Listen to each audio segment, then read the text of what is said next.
Good evening. This is Ken Long at Tortoise Capital with a review of the quizzes from the chat room today in symbol XIV, the inverse volatility ETF for February 16th, 2017. We'll be looking at elements of the regression line crossover Bollinger Band framework in the form of a case study. All right, so starting off the day, opening at 8:30. Excuse me, closed at 4. Opening at 8:30. So there was no gap, or a trivial gap. You see the difference between the red and the blue line. And we're using a 30-cent hybrid frog region. Oops, 30-cent hybrid frog region here. And so we get a continuation of yesterday's downward slope. You see the river from yesterday sloping downward, and it just picked the same trend continues. So we get short here at 66.80 with a 30-cent initial risk. It moves directly down to 65.20. So 66.80 to 65.20. That's $1.60 on a 30-cent risk. Yeah, that's 5R. If you're using a full frog box of 60 cents, that's 2.5R right from the get-go. We get a, notice the price riding the Z3 line all the way down. You get a 1, 2, 3 recovery here where which is enough to turn the rl10 to cross the baby dragon, which also starts to roll up. A natural place to take that exit 10 is at the edge of the dragon skin, right where the rlco happens. Because of yesterday's downward slope and the first big downward move, instead of reversing this and going long, you'll notice that the 30 hasn't sloped up yet, so that's just a P1. I'm really looking to see where it's going to fail. This one fails short of the VWAP and the the Bollinger Band mean, which is the red line in the middle of the river. So it fails there. I was slow, I think, to get in. I should be getting short right in here as it rolls back into the dragon, but we're short here. And then for about 15 minutes does nothing. We get almost a sideways quiet channel effect. You see the Z3 lines that pinched, and it wasn't really working anywhere. I felt like if it was going to fail, it should have already failed. So we scratched that trade. About 10 minutes later, I like this spike out. I like the fact that we've got a measurably higher low in the belly of the dragon. So I get long here. When it fails at the VWAP, doesn't even really get out of the river, and the RL270 is sloping down hard. We stop and reverse this thing. Gives us another nice move. This leg is as long as this leg.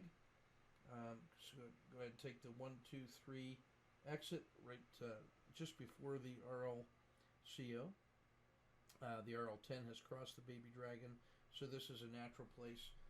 So short from 65.80, covering around 64.65.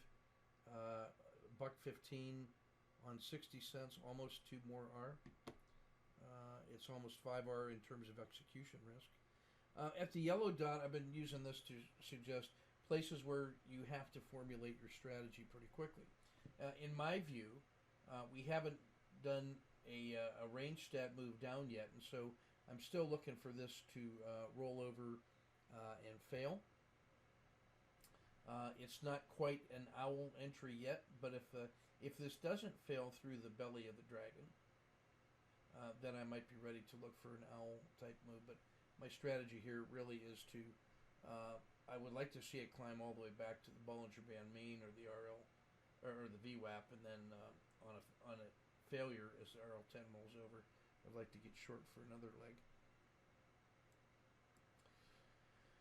So what we actually get on that one, however, is a nice move back up to the VWAP, and so right around in here you'll find an owl.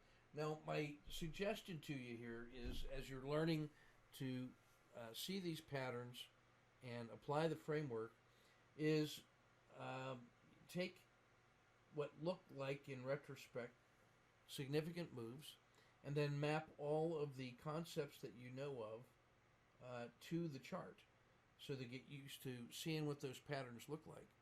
And then you will be less consumed by the uncertainty in the moment of entry and more aware of the kinds of moves it can typically make, the kinds of patterns that you're looking for, the signals from the indicators that tell you the run is done or starting to reverse, and so forth. And so I think of that as how you develop a coach's eye to see possibilities in the situation, and then it will give you an idea of what it should look like going forward. So as you can see, this nice move here is indicated by the owl entry that we get down here. Two really large legs down, an RLCO outside the river. RL10 crosses the dragon. Now the dragon is sloping up. The 30 is sloping up. We'd be plotting our owl entry right around in here, about 64.10, and then it really never even threatens the Bollinger Band mean, and it gets to 65.50. So when you're think of this as looking at game film in the sports analogy, and learning to develop the coach's eye. It means you should be taking these RLCO Bollinger Band framework concepts, applying them to the chart, and use that to build your template, to build your frame of reference. And so this is my effort on doing that. So we ended up getting nice big pieces of this. So this we saw here was essentially a 2.5 and a 2.5 hour gain. It makes it all back in the same day. The beauty of XIV and the power of the owl entry. So as I'm marking up this table, I'm looking for, that was the hybrid frog short and the cover, the collapsing dragon and pocket reentry, covering at the pocket, stopping and reversing at the pocket. This is also the owl entry. I wouldn't be offended by an exit at the yellow dot as long as you're prepared to re-enter at the green dot. Same thing here. If you exit at the yellow dot to lock in that gain, then re-entering at the green dot, you're fine.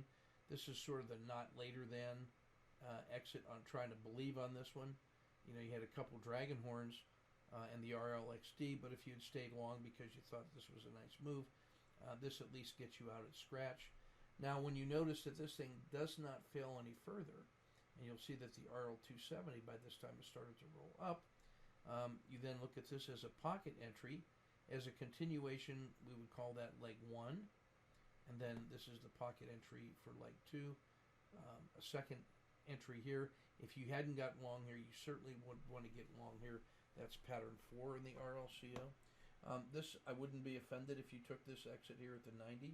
You had the RL10 almost come through the dragon, and locking in that gain is nice, particularly when you see this is where previous resistance was. So taking that exit is fine. If you do, then I re-enter here at the pocket. I get a scratch, and now I'm looking for the owl entry on the reversal right here. I want you to notice now what I've added from an extract from the daily report looking at XIV, that the range stat move is $2.44. That's the size of this orange move. So what we've actually seen now is two more than range stat moves. You have a more than range stat move all the way down, and then more than a range stat move all the way up in two orderly passages. Amazing, and relatively smooth. You can see all these areas where price and the RL10 and the RL30 are outside of the river. You can just see how trending that move was today. And then finding support at the bottom of the river and resuming, that's what gives you the confidence in these little pockets of continuation. Places where it could have failed further, but it didn't. It held support and then moved up and took out the dragon humps. So that's learning to look at this through a coaching eye. There was 10 to 15 are available in this today, trading it just in the usual way. And now later in the day, this is that previous move. We saw the pocket, could have had another pocket here, exiting here at the owl entry on the other end. If you didn't take that one, you would certainly get shorter. This is a screaming short that after a nice move, a failure, penetrated all the way to Z2, now only gets to the Bollinger Band main and starts to fail. The RL10 crossing the dragon, you got to pile on that one. And then you get a nice move here, short from 66 all the way down to 64.90. So that's almost another $1.20. That's a 2R, even if you're using the full frog box as the position sizing. I wouldn't be offended if you exited here, but this is also an exit. This is also an owl entry. And so you can see how the owl, waiting for the RL30 to to turn, and then buying them in that little pocket that's formed in the elbow of the dragon, or in the selling in the elbow of the dragon here. You can make a living from this pocket to that pocket.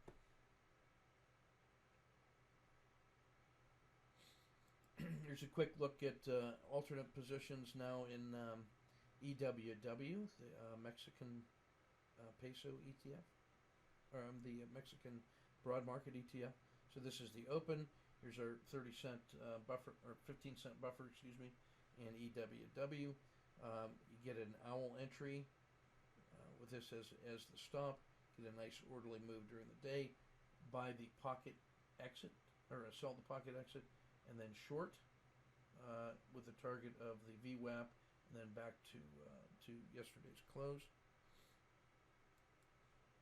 That one continues on, gets all the way back to your original entry. Notice the symmetry. What goes up must come down. That owl short covering it at the, this is an owl going the other way and getting long at the owl. I mean, you're just trading between the owls now. And then finally, later, this was that owl, this owl entry right here is this owl entry. That ends up being a scratch. And then failure at the Bollinger Band main rolling over. Now you're short the pocket right here, and you get one more leg going into the lunch hour, and you get paid on EWW for an R. All right, so that's a quick look at today's quizzes and live trade case studies. It's only going to get more volatile as the Trump fatigue sets in, and conservatively, there was 10 to 15R available just in those couple symbols right there. So the regression line crossover Bollinger Band framework is your friend. Thanks for your kind attention, and we'll see you in the chat room.